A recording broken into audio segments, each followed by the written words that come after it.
We're going to take you live now to a speech that the Prime Minister is giving on skills training.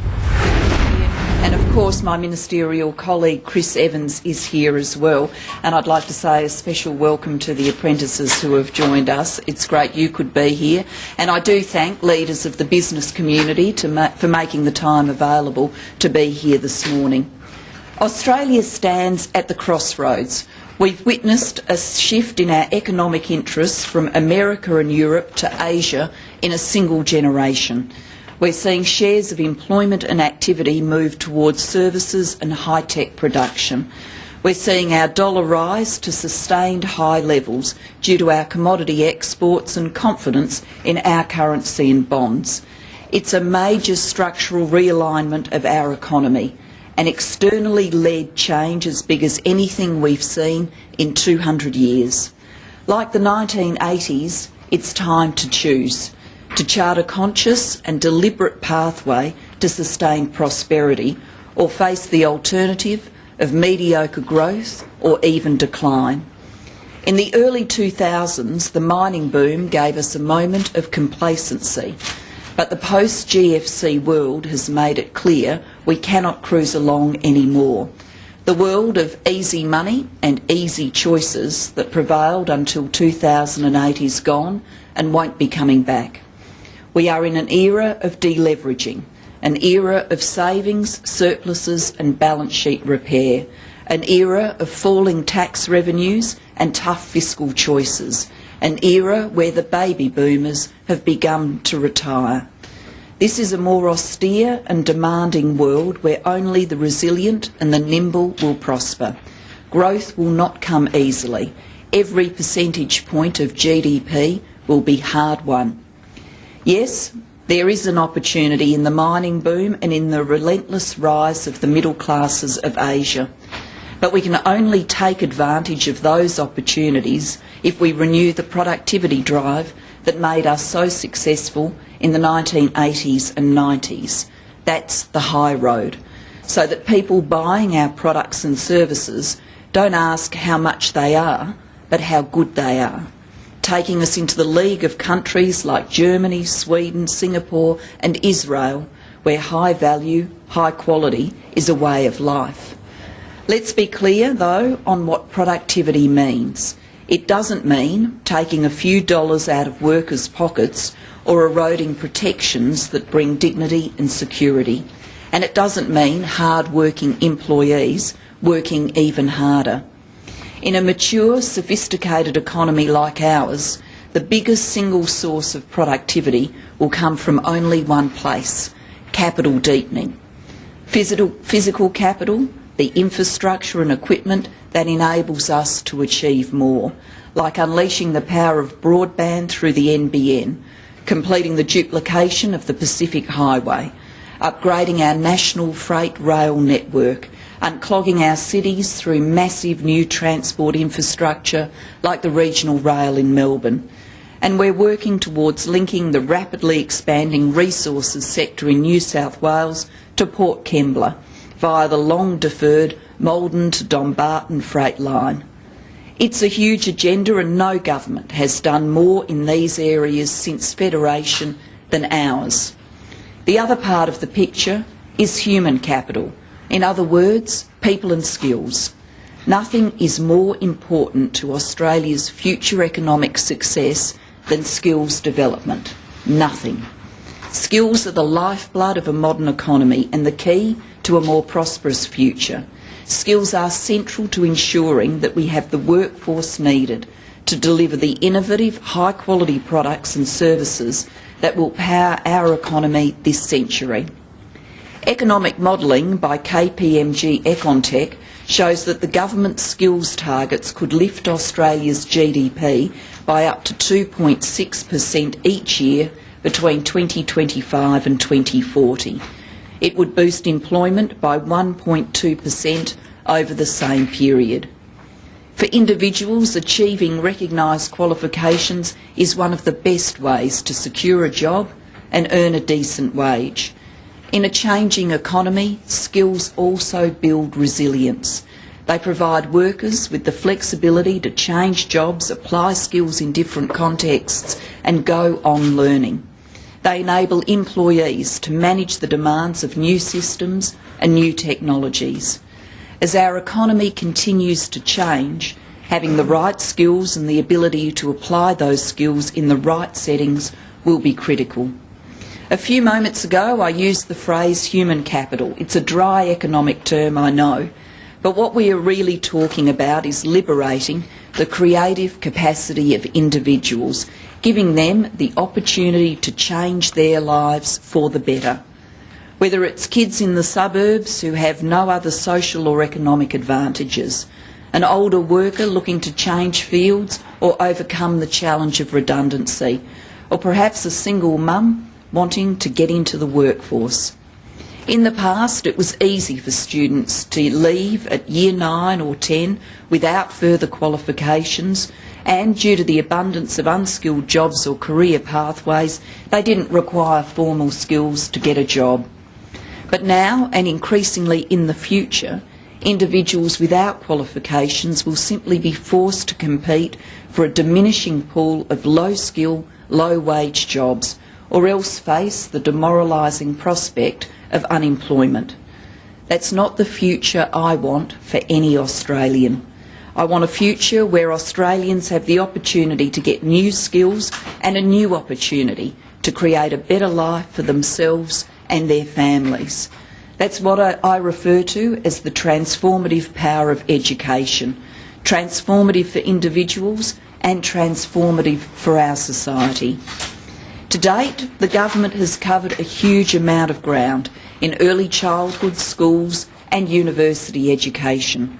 In universities, we've moved to a demand-driven system that has already resulted in 150,000 extra university places. More than 40% of young women now have a bachelor's degree or higher, achieving a large part of our target more than a decade ahead of schedule. We are well on track to achieve our target of 40% of people aged 25 to 34 holding a bachelor's degree or higher by 2025, with more children from poorer families getting a chance.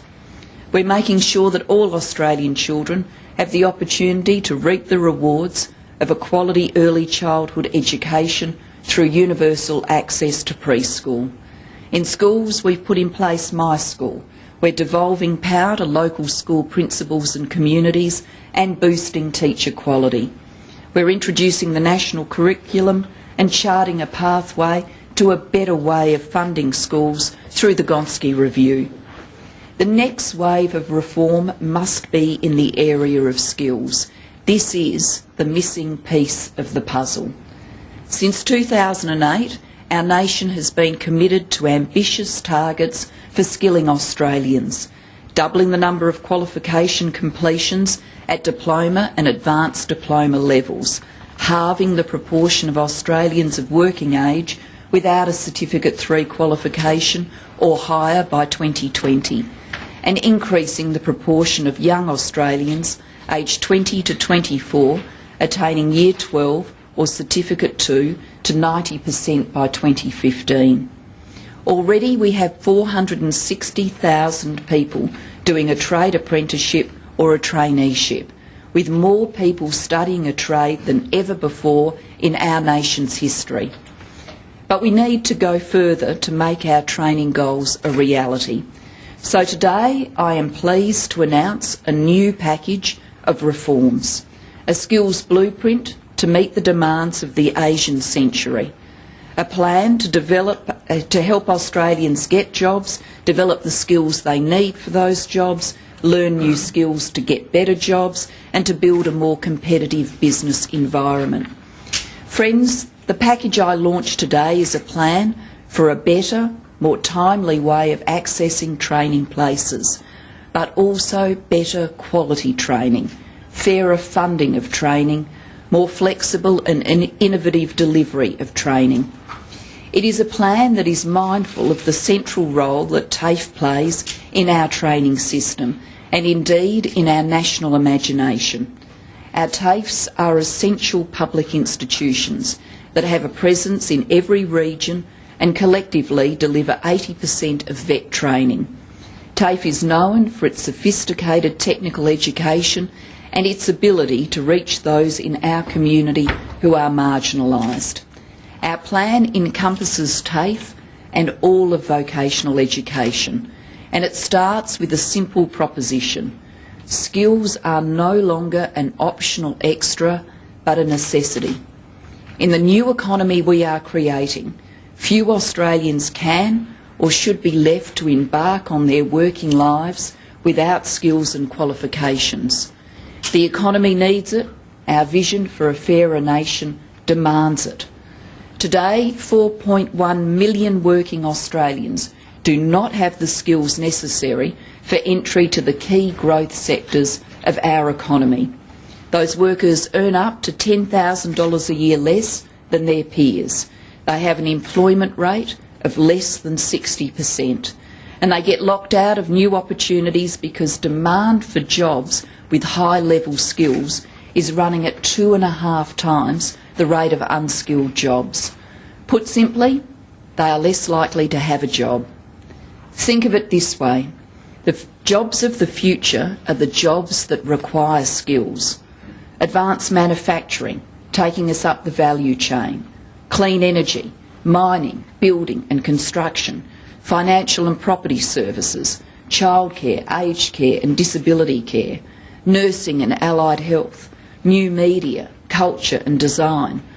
These are the growth areas of today and tomorrow, and every single one of them requires skills. So our plan begins with measures to increase the accessibility of training places in the community.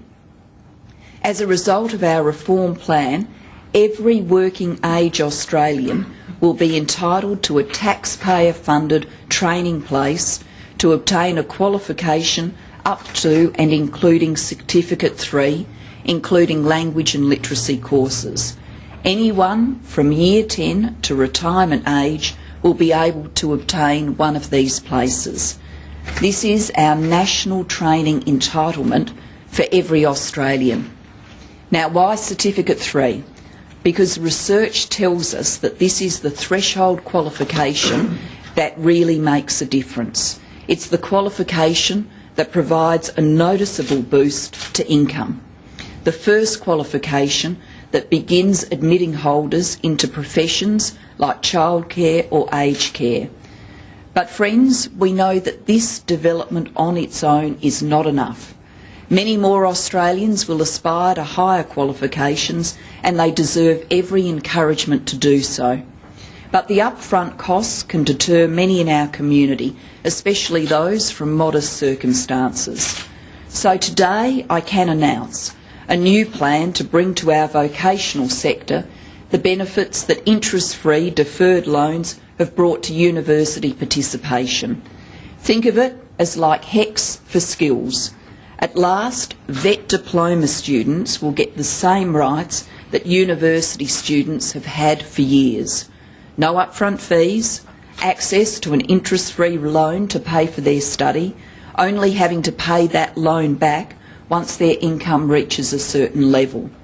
Remember, university students have enjoyed the benefits of HECS for 23 years. With these reforms, VET will no longer be the poor relation. More opportunities to train, funded more fairly. That is what is on offer today. But we know these measures on their own are not enough either. We can't pour extra money and extra places into a patchy and inflexible system. So we also need a focus on quality and a focus on transparency. Already, we've established the Australian Skills Quality Authority to promote higher standards among the nation's 5,000 training organisations.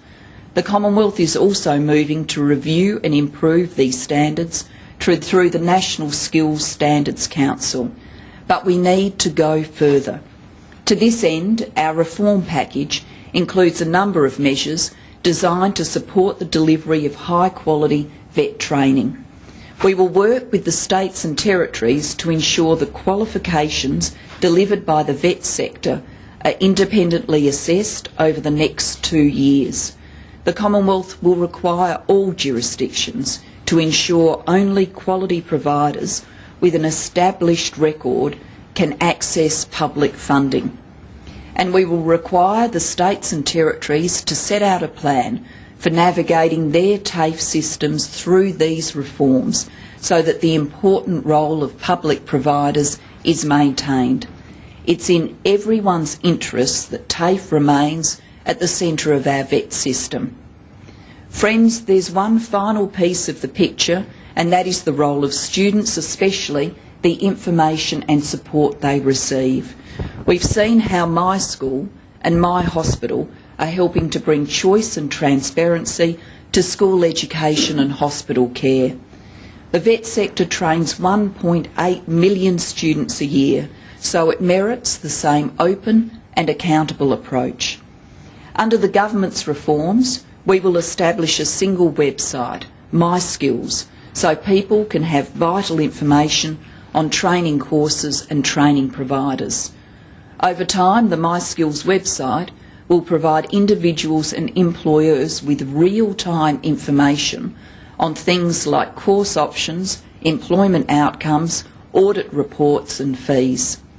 We want businesses and individuals to have ready access to information that will allow them to choose the training organisation that best suits their needs. We also recognise that such a big and diverse sector can be hard for students to navigate. So we will introduce a unique student identifier, a single ID number, that will enable students to track the skills and qualifications they have achieved. It will bring all of their training history together in a single portable record, making moving courses or providers easier.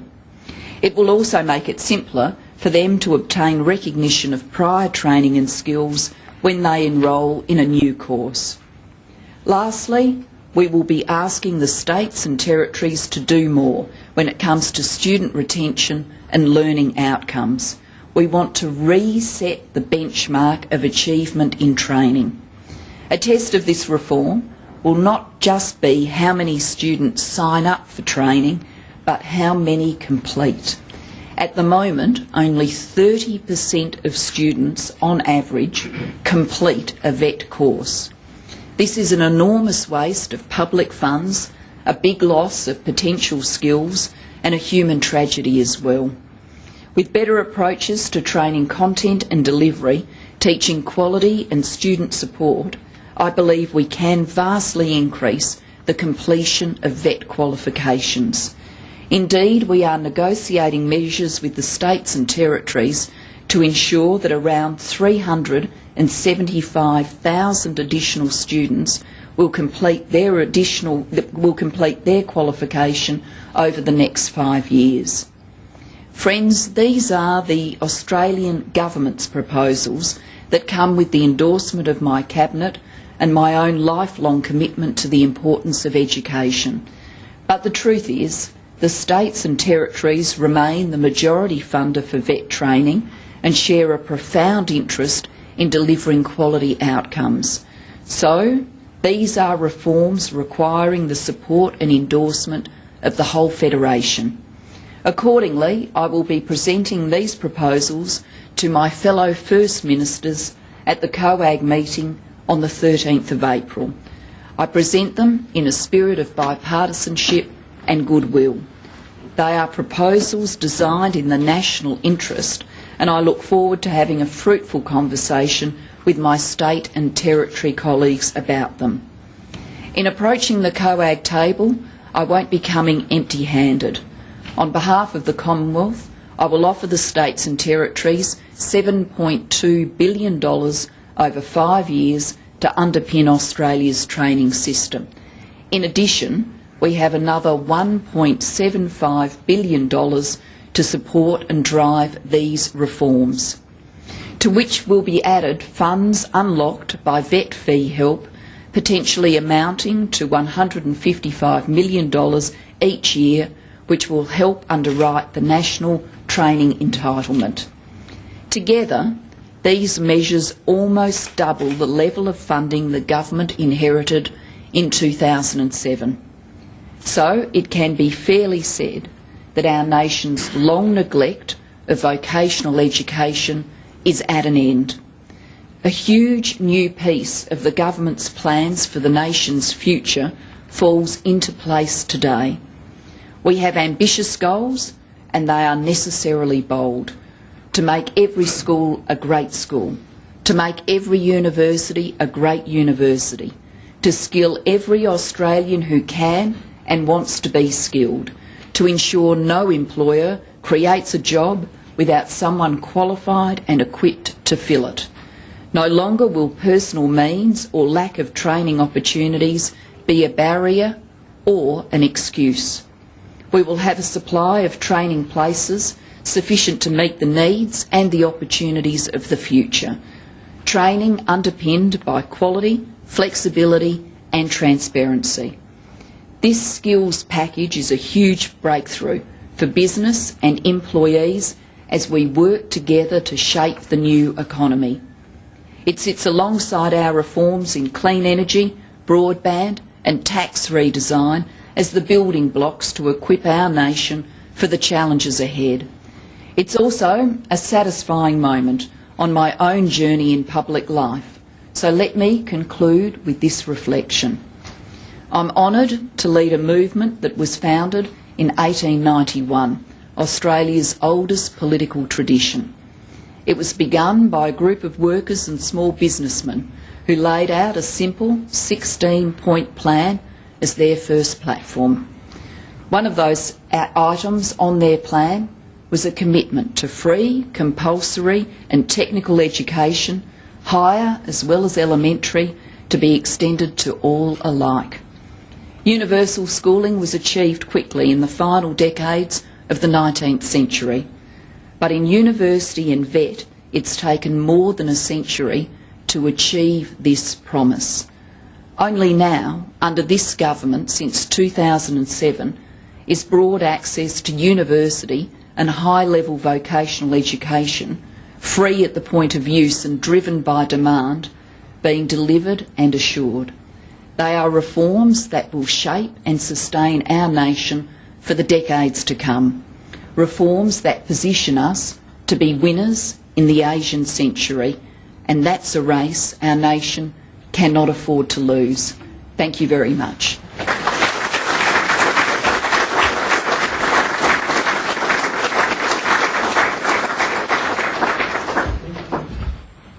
Prime Minister Gillard there addressing the Australian Industry Group in Canberra. Her speech entitled Skills for All Australians. That was the package of reforms that Julia Gillard says is up there for her with the National Broadband Network, clean energy reforms, as a next wave of reform in this field. Now, she confirmed something that we've known for a while, that the government is going to introduce HECS-style treatment of fees in the vocational education and training sector. The Prime Minister announced there an additional $1.75 billion that she will take to the COAG, the Council of Australian Governments, on the 13th of April as part of her plans for vet training and to start the talks with the states, because she's hoping, the federal government's hoping to improve the treatment of training standards around the country, more consistency across the states, and to lift those standards, the teaching standards. And also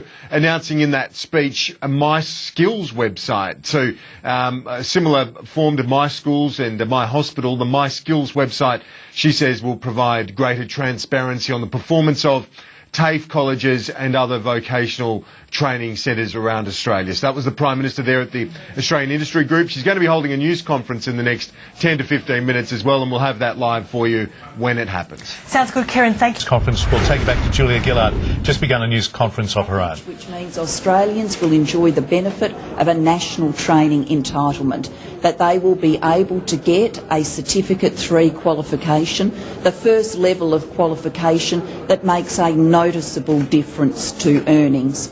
It's a package which ensures those studying upper level vet qualifications will have the benefits of income contingent loans. 60,000 Australians will get get those benefits, leveraging in to our vocational education and training system an extra $155 million.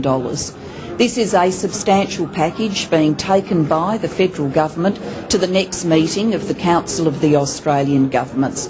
It's a package that includes more than $7 billion of support for skills and training, plus the offer of an extra $1.75 billion in order to get the training scheme that our nation needs for the future. We live in times of economic change. It is full of opportunities and full of challenges. But one thing about this era in which we live is absolutely certain. The jobs of tomorrow will be jobs that require higher and higher levels of skill. So for Australians to have the opportunities that they seek for themselves and their families, they will need to secure those higher levels of skills. That's why it's the Labor way to make sure we address this challenge and give Australians the opportunities to grab those new skills and to grab the chance of a better life for themselves and their family that having those new skills gives them. I'm very happy to take questions. Prime Minister, I can't remember the number of press conferences, speeches or announcements I've been to of governments announcing X thousand number of training places. Is this, though, I've never been to one where they announce we're actually going to give you financial support to actually take one of these places. Is this sort of filling in the missing link? Yeah, look, this is the booklet that outlines in full detail the plan that we are announcing today. But I think the features that really make this plan very different from anything that you've heard in the past. It comes with a national training entitlement so that Australians who need a Certificate 3 have the benefit of a publicly subsidised place to go and get that all-important qualification, which is the first level of qualification that makes a real difference to earnings.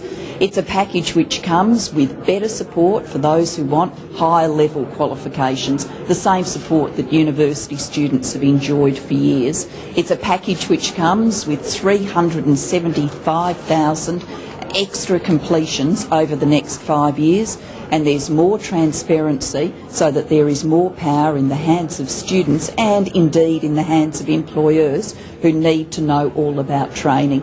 So it's a significant package of changes.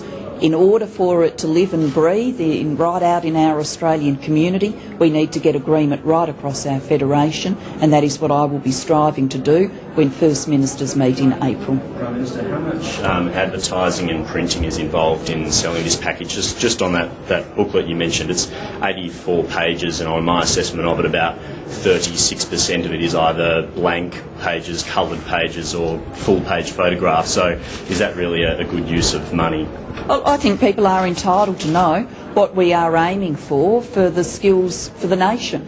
I mean, we are talking about what will give people access to better jobs, higher incomes and indeed more security during their working life.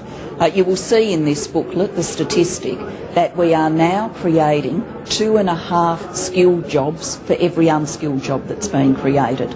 Now that means if we don't lift the skill levels of the Australian community, more and more Australians will be competing for fewer and fewer unskilled jobs. It's a very poor vision of the future. I think Australians are entitled to the full details of Labor's vision for the future and how we want to ensure they've got the skills they need so they can get those new skilled jobs that are coming on stream. Much of this still needs to go past COAG though. How confident are you that it will be? And just coming back to that question before, how much has been spent on selling this package? Look, we'll get you all of the figures about the booklet if you would like them, but really the significant point today is about our nation's economy for the future. Whether you want an economy that has the capacity to seize the opportunities of the growth in our region, which will mean growth in higher and higher skilled jobs. It's a vision of the future about making sure people can get access to those jobs. That's the important thing we are outlining today. We are taking this opportunity to clearly outline it because as we move towards the COAG meeting, I do want Australians, individuals and businesses, as well as state premiers and territory chief ministers, to understand what is on offer here. This is a package of significance to the whole Australian community. Prime Minister, you've said many times that you want manufacturers to move up the what's the word? The Value chain. That's the word. And you've mentioned, I think, again today, the opportunities that lie to our north. How can we be sure, though, that the actual skills that we're training people under these packages will actually deliver on the needs of the economy, not now or 2 years ago, but 10 years from now? Well, we are able to chart, and Skills Australia has been specifically doing this work. We are able to chart where the growth is in the Australian economy and what we anticipate to be the new opportunities of the future. I mean, to mention just a few obvious ones, we know that mining is offering people new opportunities. We know construction has got demands for people with skills. We know that our aged care sector, our healthcare sector is growing and needs skilled workers. And so we are able to identify those skills and respond to making sure that there are more places. This is a system too where students make demands, what place they want, and they'll have more information than they've ever had before about the employability of doing that training, and where employers have direct influence in the system too. Minister Evans, who I will turn to now, has done a lot of work to make sure that employers and their preferences for training matter to our system, and I'll turn to him. I'll just make 3 points in response to that question. The first is we set up the Workforce Development Agency Fund in the last budget, $550 million to partner with industry to train for skills shortages. That money's been rolled out often on a one-for-one basis with industry, and they are putting in support for training in the skills that they know they need. So companies large and small are partnering with the government in addition to the training system to fund to meet specific skills in short supply. The second aspect is that we've worked closely with industry in developing these propositions. For the first time, this government's involved industry in the development towards the COAG process. So there's been a series of round tables that involved industry. There's another one tomorrow, which has shaped the Commonwealth's approach, so very much driven from industry. And the third quick point I'd make is Skills Australia is not just some sort of academic body.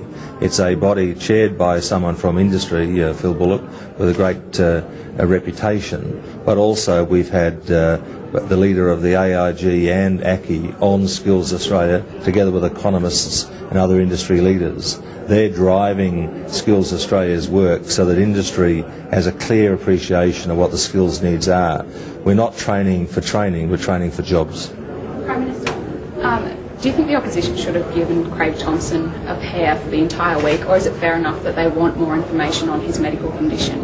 Look, it's a normal practice to extend pairs to people who are unwell. As for the details of this matter, that's worked out between the Chief Government Whip and his opposition counterpart. Do you agree with Bob Carr's comments about Papua New Guinea, or are you embarrassed by them? Surely the situation could have been better handled. Look, Senator Carr has made it clear that some of his remarks were taken out of context. We have a partnership with Papua New Guinea. We are supportive of its move towards elections in the normal time cycle, and indeed we have agreed to provide both election expert support, people who are trained in how to run elections, as well as some defence assets to assist with getting ballot papers to where they need to go, given the nature of the terrain, so the ability to fly around. Prime Minister. You're not embarrassed by the comments? You don't think that would... Mate, I've responded to your question. Prime Minister, Penny Wong and many other government ministers are frequently, I think, and yourself, I think, frequently demanding that the opposition tell us where the money is coming from. That is, where are their savings? They refuse to do so. If that's a reasonable question to ask, then, and you think that they should answer that, can I ask you what savings are in your budget? Oh, well, you'll see the budget on budget night, and if Mr Abbott wants to say he thinks the right time to publish his savings is in his budget reply speech, then that's fine by me. But he's got $70 billion to account for, and I think it is important that the Australian community gets to understand what services to Australian families are going to be slashed to fill this $70 billion gap. Well, more generally, are we likely to expect, I realise that was a partly facetious question, but are we, without detailing actual cuts, given the savings task in front of you to meet the surplus, should we expect that there are going to be significant cuts in services in your budget? What you should expect is for the government to continue to take the prudent approach it has to government spending. We have been matching government spending with savings now since mid-2009. We continue to focus on what is the right thing to do for the nation's economic needs. And I do want to make this point. It's in the interests of the Australian economy and the Australian people that we return the budget to surplus in 2012-13. That's in the interests of the Australian nation.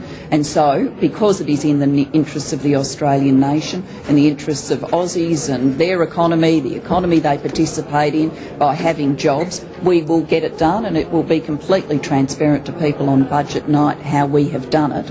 We are saying to Mr Abbott, with his plan, which he is clearly seeking to keep obscured from public view, to cut $70 billion from services, that he needs to detail where those cuts are coming from. Australians are entitled to know, is it coming out of pensions, is it coming out of health, is it coming out of education, is it coming out of all of them, how much, what will they lose? They're entitled to have those questions answered. On the mining tax, you mentioned that today. Are you any closer to a compromise with the Greens or the Coalition on the tax cuts related to the mining tax? And on a separate issue, what did you make of the HSU report, and do you agree that perhaps the members of the HSU now have a case to want further attention taken to the financial management? Not going to comment on matters where there are further processes involved. On the company tax agenda, we continue to be determined to provide Australian businesses, large and small, with a tax cut. Mr Abbott appears to be determined to deny those businesses a tax cut, and he wants to impose on 3,200 businesses extra tax. So we will bring that legislation to the Parliament, and as I said last week, I think it is a truly remarkable thing that the Liberal Party will sit in the Parliament and will vote against a tax cut for Australian businesses, but under Mr Abbott, with his negativity, that is what they are intending to do. No closer to a deal then? We will bring the legislation to the Parliament exactly as we outlined, and the position of the government is clear. On parliamentary proceedings, the real question is Mr Abbott not supporting a tax cut, despite everything he's ever said about how desirable tax cuts are for businesses. Thanks very much. Thanks, Brian. Yeah. The Prime Minister, Julia Gillard, there, fleshing out her announcement on vocational education and training, additional money for the states, a bit of a carrot, if you like, $1.75 billion on top of $7.2 billion across the states to try to convince them to sign on to these new reforms that the government is trying to introduce. Julia Gillard there saying that it wouldn't work unless all the states were on board. She also